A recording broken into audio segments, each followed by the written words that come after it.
మెదక్ జిల్లా చిలప్చేడ్ మండలం రైతు వేదికలో భూభారతి రెవెన్యూ అవగాహన సదస్సులో పాల్గొన్నారు జిల్లా కలెక్టర్ రాహుల్ రాజ్. ఈ కార్యక్రమంలో వారితో పాటు గ్రంథాలయ చైర్మన్ సుహాసిని రెడ్డి, ఆర్డీఓ మైపాల్ రెడ్డి, తహసీల్దార్ ఎంపీడీఓ ఆనంద్, ఏడీఏ పద్మ, ప్రజాప్రతినిధులు, రైతులు అధిక సంఖ్యలో పాల్గొన్నారు. ధరణి చట్టం ప్రకారం ఒకసారి ఎవరి పేరు మీద పట్టా అయిపోయిందంటే అది మార్చే అధికారం ఇంకా ఎవరికి కూడా లేదు. ఓన్లీ ఇద్దరికే అధికారం ఉంటుంది. ఎవరి పేరు మీద భూభారతి చట్టం అనేది కూడా ఒకటి తీసుకొని రావడం జరిగింది.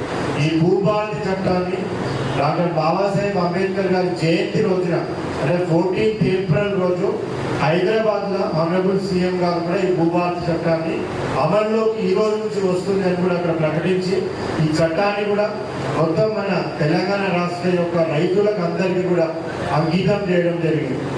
చాలా మంది సగం వరకు కూడా మాకు వచ్చే సమస్యలంతా కూడా భూ సమస్యలే వస్తూ ఉంటాయి. సో ఆ భూ సమస్యలు పరిష్కరించడానికి మనకి ఆ ధరణి అనే చట్టంలో చాలా తక్కువ స్కోప్ ఉంటా ఉంటుండే. సో మేము ఎవరైనా కానీ చాలా మంది మా దగ్గరకు వస్తే కూడా ఇది మేము మా పరిధిలో లేదు, చట్టం మాకు ఈ సమస్యను పరిష్కరించే అధికారం ఇయ్యలేదు ధరణి చట్టంలో, కాబట్టి దయచేసి మీరు సివిల్ కోర్టుకి వెళ్ళండి అనేసి కూడా వాళ్ళందరికీ మేము ఎండార్స్మెంట్ ఇచ్చి పంపిస్తూ ఉంటాం. పట్టాలు మార్పిడి జరిగిపోయాక మళ్ళా తిరిగి ఎవరైతే ఒరిజినల్ పట్టేదారు ఉన్నారో, ఎవరైతే కాస్ట్ కబ్జాలు ఉన్నారో, ఎప్పటి నుంచో కొనుక్కొని వాళ్ళే వ్యవసాయం చేసుకుంటూ వాళ్ళే దున్నుకుంటూ ఉన్నారో వాళ్ళ పేరు మీద పట్టా కాకుండా ఆ భూమితో సంబంధం లేని వాళ్ళకి, ఆ భూమి అమ్మి వెళ్ళిపోయిన వాళ్ళకి, ఆ భూమితో ఏం సంబంధం లేని కొంతమంది మిడిల్ మ్యాన్ ఎవరైతే ఉంటారో వాళ్ళ పేర్ల మీద పట్టాలు అయిపోతూ ఉన్నాయి. అది మార్చే అధికారం కూడా అధికారులు కూడా ఎవరికి లేకుండా పోయింది ఆ చట్టం ద్వారా అనేసి గ్రహించి మరి రాష్ట్ర ప్రభుత్వము దాన్ని సమూలంగా మార్చి అంటే ఆ ఇంతకుముందున్న చట్టాన్ని మొత్తం కూడా కంప్లీట్గా తీసేసి కొత్త ల్యాండ్ రెవెన్యూ చట్టం అనేది కూడా తీసుకొని రావడం జరిగింది. మనది ప్రజాప్రభుత్వం, ప్రజాపాలన అని మన గత సంవత్సరంన్నర కాలంగా చెప్తూ ఉన్నాం, మీరు వింటూ ఉన్నారు.